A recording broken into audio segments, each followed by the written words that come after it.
हालात पर राज्यों के मुख्यमंत्रियों के साथ बैठकें करेंगे। वहीं दूसरी बड़ी बैठक औरैया में भी आज तमाम अधिकारी जो हैं बढ़ते बिगड़ते हालातों पर कर रहे हैं कोरोना के। प्रधानमंत्री भी इसी बीच पूरे देश की स्थिति को लेकर काफी ज्यादा चिंतित है। 3 बड़ी बैठकें हैं।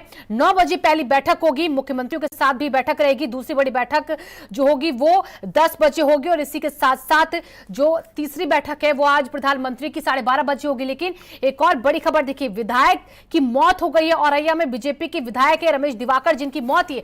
और एक तीसरी तस्वीर जो बड़ी तस्वीर है आज की, ऑक्सीजन की इमरजेंसी। किस तरीके से ऑक्सीजन इमरजेंसी इस वक्त देखी जा रही है, लोग तड़प रहे हैं ऑक्सीजन लेने के लिए। अस्पतालों ने ऑक्सीजन खत्म होने का अल्टीमेटम तक दे दिया है, मरीजों को वापस ले जाने तक का नोटिस चस्पा कर दिया है। और संक्रमण पर पीएम मोदी का महामंथन आज होगा। कोरोना के हालात पर पीएम मोदी करेंगे बैठक। आंतरिक मामलों को लेकर पीएम की बैठक होने वाली है आज। कोरोना से अधिक प्रभावित राज्यों की बैठक होगी। राज्यों के मुख्यमंत्रियों के साथ होगी बैठक। महामारी की वर्तमान स्थिति की समीक्षा होगी। देश के अग्रणी ऑक्सीजन निर्माताओं के संग ये बैठक होगी। ऑक्सीजन की कमी को लेकर बैठक होगी, आंतरिक मामलों को लेकर बैठक होगी। इसी के साथ जो राज्य जो सबसे ज्यादा प्रभावित है उनको लेकर भी बैठक होगी। अब इस बैक टू बैक 3 बड़ी बैठकें होंगी। प्रधानमंत्री की 3 बड़ी बैठकों का सार मतलब ये समझे कि आज हालात कितने विकट है, इन बैठकों से समझ जाए हर एक नागरिक।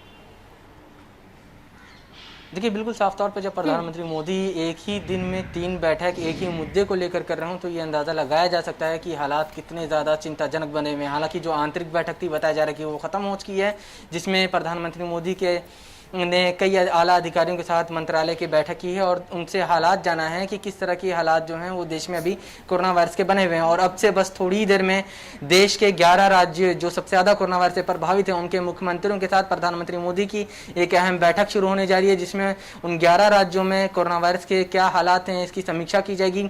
ऑक्सीजन की सप्लाई किस तरह से वहाँ पे हो रही है, ऑक्सीजन की कितनी ज़रूरत है, कितनी कमी है, बेड में क्या हालात हैं, अस्पतालों में बेड की कितनी कमी है, कितने और बेड की ज़रूरत है, दवा की क्या स्थितियां हैं अस्पतालों में और मार्केट में किस तरह की स्थितियां बनी हुई हैं। कल प्रधानमंत्री मोदी ने साफ तौर पर एक बैठक किया था और उसमें राज्यों से कहा था कि ऑक्सीजन की सप्लाई जो है वो किसी भी तरह से बाधित नहीं होनी चाहिए और ऑक्सीजन सप्लाई के नए उपायों को भी है खोजना चाहिए और साथ में ही जो जमाखोरी कर रहे हैं उनके खिलाफ सख्त से सख्त कार्रवाई करनी चाहिए। अब उसके बाद फिर आज प्रधानमंत्री मोदी जो है राज्यों के मुख्यमंत्रियों के साथ सीधे संवाद करेंगे और उनसे सीधे तौर पर जानेंगे कि उनके राज्य में किस तरह की स्थिति कोरोना वायरस को लेकर बनी। अगर दिल्ली की ही बात करें तो दिल्ली के कई अस्पताल ऐसे हैं जो सुबह से ये दावा कर रहे हैं कि उनके पास 2 से 4 घंटे की ऑक्सीजन बची है।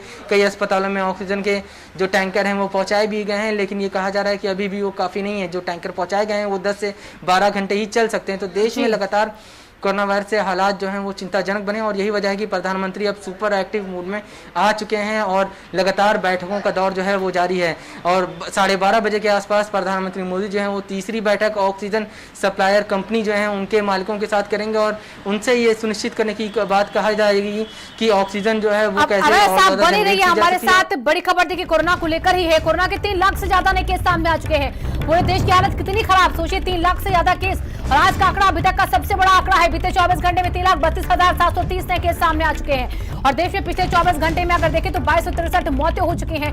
कोरोना से अब तक 1,86,920 मौतें। एक्टिव मरीजों का आंकड़ा भी बढ़ा है। अवैस उस्मानी हमारे साथ जुड़े हुए। अवैस, ये आंकड़ा जो बढ़ रहा है जिसी को रोकने के लिए तो 3 बड़ी बैठकें हैं, लेकिन इसी के साथ साथ राज्यों को कितने जरूरी कदम उठाने चाहिए ताकि ये आंकड़े रुक पाए? देखिए, राज्य अपनी तरफ से जो ज़रूरी कदम है वो उठा रहे हैं, लेकिन ऐसा लग रहा है कि कई राज्यों में स्वास्थ्य सेवाएं जो हैं वो चरमरा सी गई हैं क्योंकि अस्पतालों के ऊपर जो है वो प्रेशर बहुत ज़्यादा बढ़ गया है। चाहे वो दिल्ली हो, लखनऊ हो, चंडीगढ़ हो, कोलकाता हो, मुंबई हो, पुणे हो, ये ऐसे शहर हैं जहाँ पे 40% से ज़्यादा ऑक्सीजन की मांग जो है वो बढ़ गई है। यानी आप अंदाज़ा लगा सकते हैं कि 40 गुना मांग को पूरा करना भी एक बहुत बड़ी चुनौती है, चाहे वो राज्य सरकार हो या केंद्र सरकार हो।